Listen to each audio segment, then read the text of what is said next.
I often see floor plans where a bedroom has been added, and if that were to go ahead, it would almost certainly devalue the property. So, this is a fantastic strategy for adding value to the property, but you need to make really informed decisions about its viability.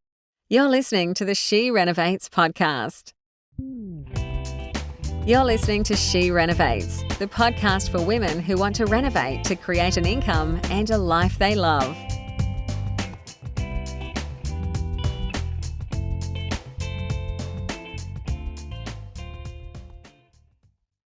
Hello, everyone. Bernadette back with another episode of She Renovates.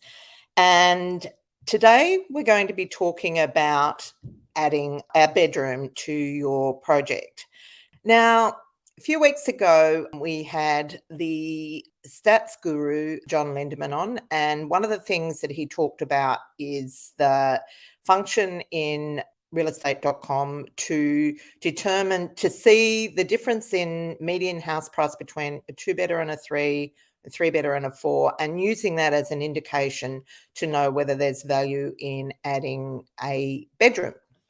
And which is something that we use as, to provide some indication of where the profit potential lies in a property. But I often see floor plans where a bedroom has been added, and if that were to go ahead, it would almost certainly devalue the property. So this is a fantastic strategy for adding value to the property, but you need to make really informed decisions about its viability. And so Stephen said to me that the topic of this session was very negative, why when adding a bedroom doesn't always add value. But I guess what I want to do is to give you the steps to making that decision, the things to consider when you think that adding, let's say you go to realestate.com, and from what you can see that there is value in adding a bedroom. So what sort of analysis can you do?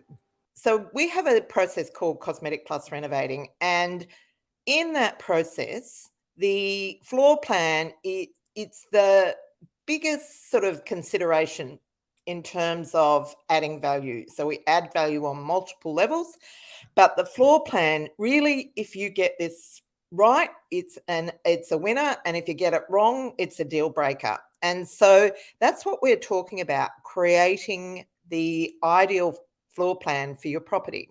And as I mentioned, we go to realestate.com, and I have just done a couple here to look at, what difference in median house price, which is not an overly reliable number anyhow, what difference does there seem to be between the 2 and the 3 and the 3 and the 4? So here I've looked at Bendigo, and the difference between the 2 and the 3 is 25,000, and the 3 and the 4 is 325,000. In Wynnum, which is in Queensland, between the 2 and the 3, it's 32,000, and the 3 and the 4, it's 329,000. Then I went to higher valued areas. Preston, where between the 2 and the 3 is 29,000, and the 3 and the 4 is 208. And Ryde in New South Wales, where there weren't enough two-bedroom houses to have a number, which is an interesting point and something I'd probably dig a bit further into. And then the 3 and the 4, there's 215,000. I did look at also Surrey Hills in Victoria compared to Surrey Hills in New South Wales. And in those suburbs, the bigger difference, as in like 600,000 difference, was between the 2 and the 3 bedroom house. So I know that, I guess it looks like there's a pattern here, but yes, that's not a consistent pattern across the board. And so if you were to look at that, you would think, okay, so there's definitely, if I put an extra bedroom in my 3-bedder, that's definitely going to add 200,000 or 300,000 profit to it. But it's a mistake to just rely on stats. And I've just got a little video to share with you to demonstrate the problem with that thinking. It's a little bit funny, but makes a very good point. What else have you heard? Big data is that we live by big data. I love statistics, big data, analytics, whatever it is. But here's the thing.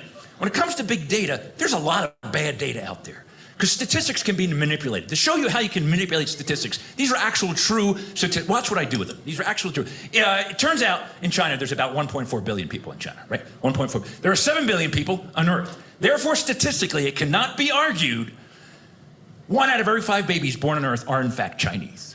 So you could say, statistically, if you got 4 kids, you're expecting a 5th, it will be Chinese. So, yeah, it's funny, but it does make the point that you can't rely purely on statistics. And so now I want to go through the things that you want to think about when you're thinking about adding a bedroom. And at the end, I'll give you a case study of one that's been done very badly. And it really just brings home the value of being really careful about your floor plan, and in particular, the bedroom numbers. So obviously, with when you're considering adding any room to a house, you've got to weigh up what it costs against the value that it will add. So that's sort of 101.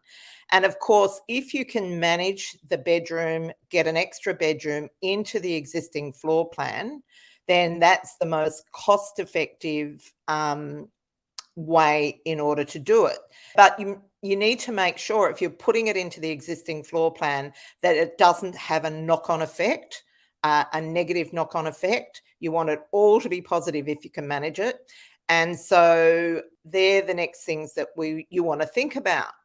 So we'll move into the next slide. Okay, so will the size be adequate? A really small bedroom might not add value, and if it takes space from something else, may actually take away value.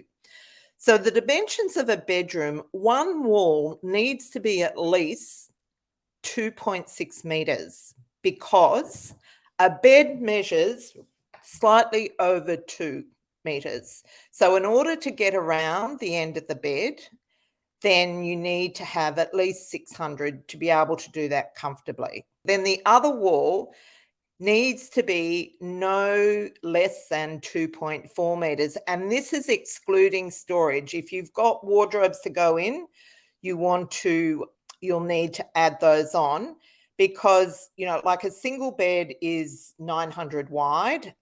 So 2.4 meters would give you roughly 750 either side. If you take a wardrobe out of that, it'll be less. It's a pretty small room. And what you don't want is bringing negative comments to your floor plan. If you're going to put a bedroom in, it needs to be usable. So think about the position of the bedroom in the house. Is the position logical? How do you access it? I've seen floor plans where you access a bedroom through another bedroom. Not a good idea. It's not a positive. So you really want the bedroom to be coming off a hallway. Is it an island? Is it locked away from the rest of the bedrooms in the house? So if that's the case, then you really want to think about how you can make that position look logical. You might not call it a bedroom. You might call it a study / spare bedroom or something to that effect. Now, you might think that buyers can work that out for themselves, but I can assure you that, generally speaking, buyers don't have a lot of imagination.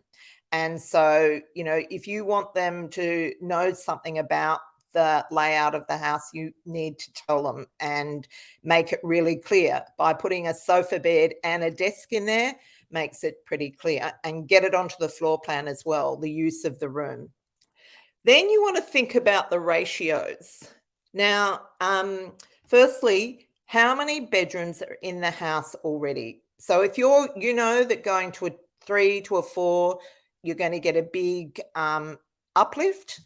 But if you've got 4 or 5 bedrooms, it's unlikely that you will add a lot of value by adding a bedroom. In fact, we did a project quite a few years ago that had 6 bedrooms, and we actually took one of the bedrooms out and created another living area with it, because it was short on living areas. So you want to look at the ratio of bedrooms to bathrooms. So generally speaking, with obviously a 1-bedder, it'll have 1 bath. 2-bedder, you'll want to have either 1 or 2 bathrooms. Now, you would put 2 in if it was a higher value property and it was likely to have like maybe rented out room by room. You get a lot more if there's a bathroom attached to the room, and so on. Then 3 bedrooms, you want at least 1.5 bathrooms, and 4 bedrooms, you want 1.5 to 2.5 bathrooms. So really important ratios to keep in mind. So with the living areas, you want 1, 2, and 3 bedroom homes. You want 1 living area and maybe an additional outdoor living area as well. That these days, that's pretty much essential. But once you get into 4 bedrooms, you need to have 2 living areas. If you're likely to have more than 3 people living in that house, you want to be able to provide some separation in terms of their living activities. Number 5 is, does it work with your strategy? Now, if you are renovating to sell or renovating to hold, you've got 2 different markets. Now, if you're renovating to sell, your market will be much more critical than if you are planning to rent it out. So often, if someone's renting a property, they're grateful for the space, regardless of where it is. But if you're selling, they're very picky, and they get pickier as the price point goes up. And so you really want to know your buyer. This is where your research comes in, and really understanding your buyer. So often, rather than adding a 4th bedroom to a 3-bedder, you may be better to add a 2nd bathroom and have 3 beds, 2 bath, rather than compromising the floor space and adding another smaller bedroom. So yeah, really do your research and make sure that you understand your market before you progress with that decision. Downsizers are a big market in renovations at the moment, and they have very specific needs. So you really, if you're likely to be selling to a downsizer, then you want to really make sure that you understand what they need in a home. Okay, so I said that I'd show you an example, a property that really made every mistake that's possible to make. And this is a really big home just around the corner from us, and it's been on the market for over a year. And part of that is pricing. They have really got their pricing all wrong.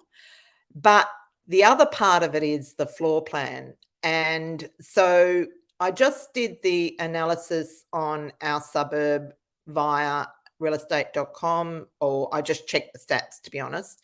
And it came up that a 4-bed house in our area, the median house price is 2.92 million. At the time this house went on the market, it's just over from us, there were 2 houses in our street sold. They were 4-bedroom houses. One sold for 4.5 million. The other one the second one was fully renovated. It sold for 4.9 million. Now this house has 8 bedrooms, went on the market at the same time, but started out at a price of 5 million, and it's down at the moment, I think, to 3.8. I think they're on their 3rd agent.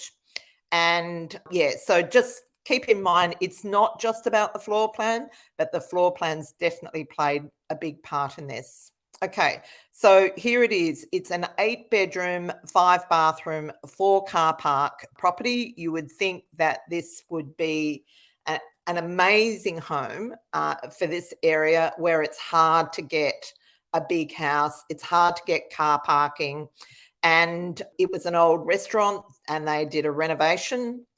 I guess from my point of view, I personally think they did a budget renovation on a home that they were planning to flip. Now, I'm not talking about budget about costs. I'm talking about budget as in got that low, like that mentality that it's good enough. And I really think that it has been a big mistake. We've just got a few slides to show you. Like some of the rooms are pretty good. Okay, but here's the floor plan. And I think this is just about everything that I've talked about in our steps has not been considered here. So, firstly, I think these guys have tried to please everyone and in the end have pleased no one. So, this is an 8-bedroom home that can be divided into 2 dwellings. It's got 2 kitchens. It's massive. So it's got lots of bedrooms and it's got lots of bathrooms, but none of it is logical. It's also got a wine cellar, so it could have been something really magnificent, but they've really tried to hedge their bets and not done a very good job of it, I don't think. So, firstly, the attic. So, when you look at knowing your buyer, I don't really know who's going to be the buyer for this because it's got 8 bedrooms and it can be, I'm assuming it can be rented out separately, but we're talking a $5 million price point. I think it's unusual that you would have someone buy that in order to rent it out, and particularly the way the bedrooms and bathrooms are set up. So on the very top floor, you've got an attic bedroom with no bathroom. Okay, so you have to go down the stairs to go to a bathroom.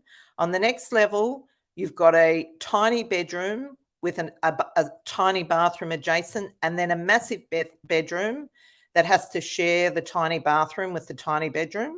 On the next floor down, so that bathroom ratio doesn't work. The next floor down, we've got one smallish bedroom, and it's got 2 bathrooms, okay, on that floor. And then the next floor down, we've got 1, 2, 3, 4, 5 bedrooms and 1, 2 bathrooms, or 3 bathrooms. We've got bathrooms. When I was talking about managing the access to the room, we've got a bathroom off the lounge room. We've got a bedroom directly onto the lounge room. We've got bedrooms off living rooms, bedrooms off kitchens. So it really is a rabbit warren. And I know that you would not make all those mistakes, but I do want you to think really carefully about who your buyer is, or if it's a buy and hold. Even in higher price points in investment properties, people or tenants really have the same needs as buyers. Obviously, they don't have so much power to have what they want, but really getting to know your end user is the moral to the story. And that's all I have for today. This is the She Renovates podcast.